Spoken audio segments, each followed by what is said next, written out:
I welcome you enthusiastically to this episode of Above the Clouds. Here in this text, which we will look at today, we hear what is the best activity while being in this world. I think we have at times stopped and asked ourselves, what really is it that I should do that makes most sense? And this verse answers it. The supreme occupation, dharma, for all humanity is that by which man can attain to loving devotional service unto the transcendent Lord. Such devotional service must be unmotivated and uninterrupted to completely satisfy the self. That bhakti, which is really the essence of spiritual existence, should be done for Krishna. In that sense, it is not tainted by selfish motivation, and we should not be hot and cold in our bhakti, or sometimes do it and at other times not do it. No, it should be uninterrupted.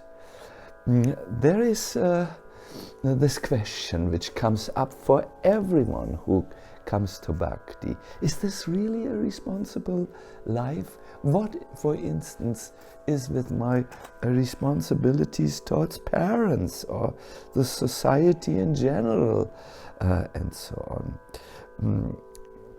Krishna has said himself, with one's body one can acquire all goods of life, and it is one's parents who give the body birth and nourishment. Therefore no mortal man can repay his debt to his parents, even if he serves them for a full lifetime of 100 years. Yes, the Vedic scriptures do say that we have obligations towards parents and ancestors who have given us birth. We have obligations towards devatas who manage the cosmos and our bodily functions.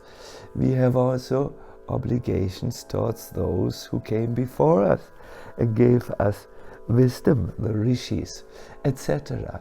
But then it says that all these obligations can be taken care of by taking fully shelter at the lotus feet of Mukunda.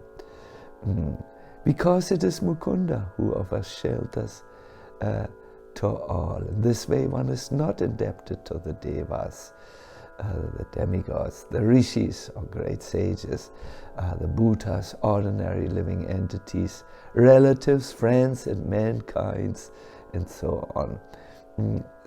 Because everyone is part of Krishna, like the leaves are part of a tree.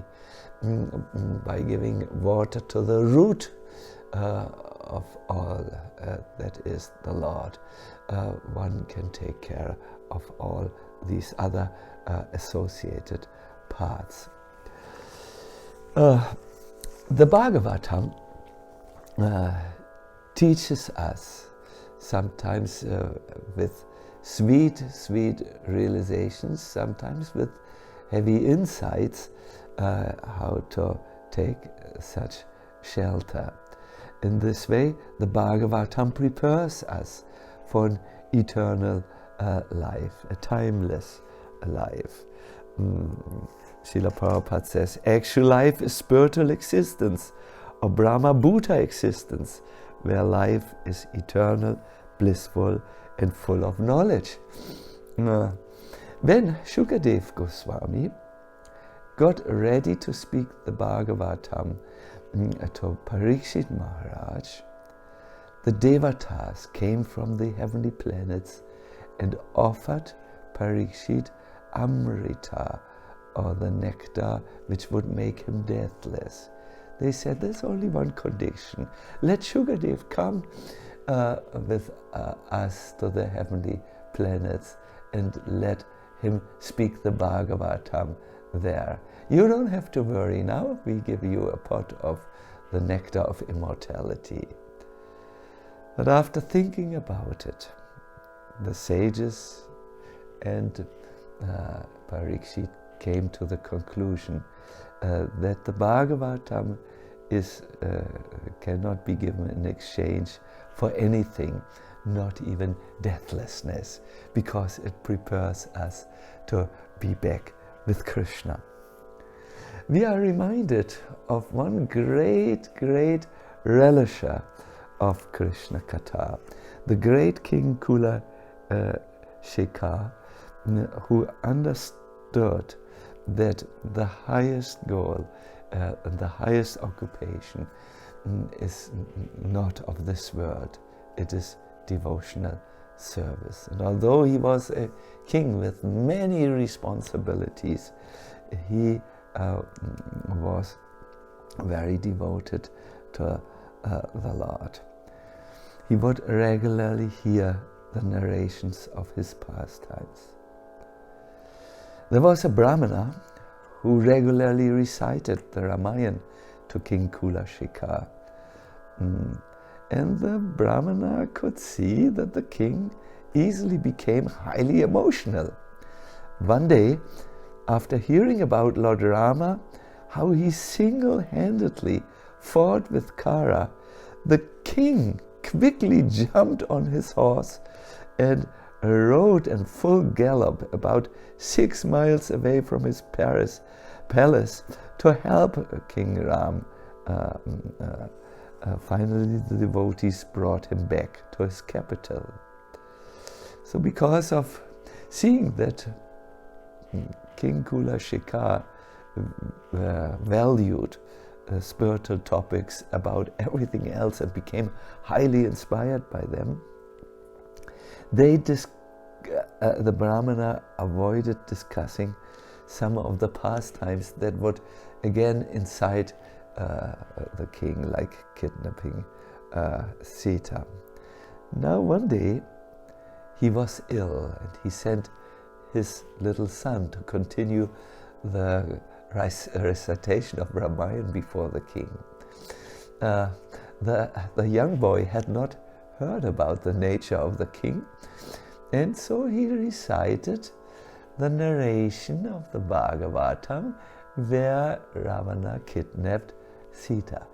When King Kula Shekar heard the narration of this pastimes, he felt as if Ravan was right there taking away Sita in front of his eyes, and he felt great pain in his heart.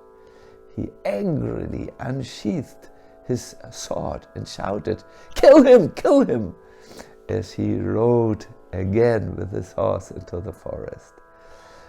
He was heading towards Lanka to attack Ravan when he came to the ocean, and he jumped in full armor off his horse and ran into the sea and shouted, "Kill Ravan! Kill Ravan!